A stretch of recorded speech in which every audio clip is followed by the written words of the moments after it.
Assalomu alaykum hurmatli mijozlar. Bugungi manzil Farg'ona shahar G'adali yo'li chekda bo'lyapti. Arkadan o'tganda 10 tomoni katta ishlab turgan sotilyapti. Vazir nima? Yangi chek. Yangi chekda ne sotik? 7 sotik. Motorlar sotilyapti. Endi biz ishlab turgan joyi. Hozirda sotib bo'lyapti. Marjonxona, arkada xonalari bor. Bir-birini ko'ramiz, yana gaplashamiz. Dostlarimiz, qani ketdik bo'lmasam. Do'konda old ko'rinish shu holatda mana. Ko'rasiz. Navislari bor, stol stullari bor, bitta, ikkita, uchta, to'rtta o'sha maga xonalari bor, xona bor, ag'ida ham xonasi bor. Bu tomondan kelyapsiz. Va'da tomondan kelasiz, mana bu tog'lar, kelasiz. Chap tomonda shahar tomondan kelyapsiz, uni arka o'tasiz, 10 tomonda shu joy joylashgan mana. 7 sotik joy sotilyapti. Farg'ona tumani yangi chekda. Bir mazlik ma'lumot beraman, qiziqqanlar kelib olasizlar. Tayyor ishlab turgan joy. Ammoda biznes qilaman deydiganlar bo'lsa, olishlari mumkin. Endi bitta xona. Assalomu alaykum.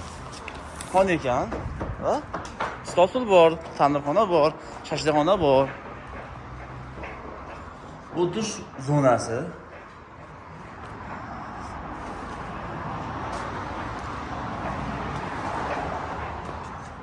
O'tirish zonasi.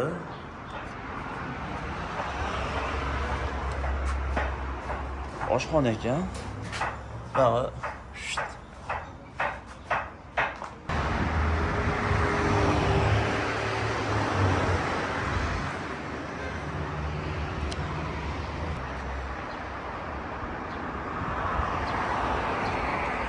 mijozlarimiz mana shu Navis ham mana shu sotiladigan odamniki mana Navis. Qarang mana. Polni ham artikalarga kelajakda stol qo'ysa yaxshi joy ekan. Endi batda bilgan biladi, bilmagan endi biladi. Salqin so'lim joy.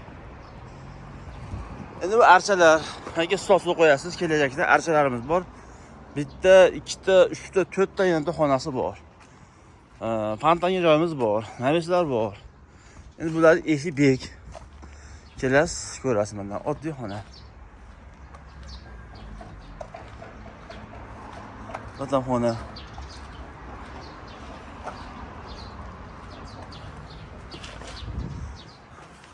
Katta mehmonxona, vazibat yotoqxona ekan.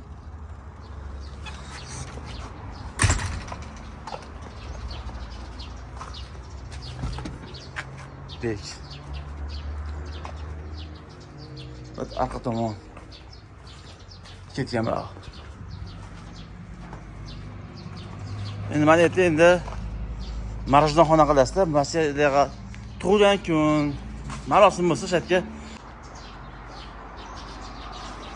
Hurmatli mijozlar, bu joyni Farg'ona tumani Badilda yangi chekda bo'lyapti.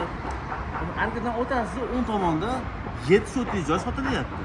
Endi ishlab turgan joy, hozir marojxona, shashlikxona, arkada 4 ta xonasi bor, oldida 4 ta 8 ta xona bo'lyaptimi? Oshxona bo'lyaptimi? Suv, gazi bor. Firma hammasi sizga o'tib ketadi. Narxini pastga yozib qo'yaman. Yengil. Bizni qo'llab-quvvatlaydigan like, xizmatlarni albatta.